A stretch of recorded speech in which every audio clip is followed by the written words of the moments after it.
masih ada, cuman kita tidak bisa mengeluarkan karena ada surat edaran dari Menteri Kesehatan.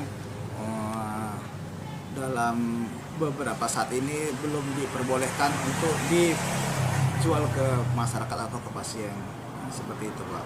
Kemudian kita alihkan ke sediaan yang lain seperti tablet. Itu sebenarnya tidak ada peningkatan yang signifikan dikarenakan ya biasanya menggunakan sirup, begitu kita tawarkan dengan yang sediaan tablet, mereka masih berpikir karena si anak tadi kan masih kecil yang pertama, dan sediaan itu kan tidak bisa disukai semua anak, seperti itu. Selain rasanya pahit dan kurang enak, seperti itu, Pak.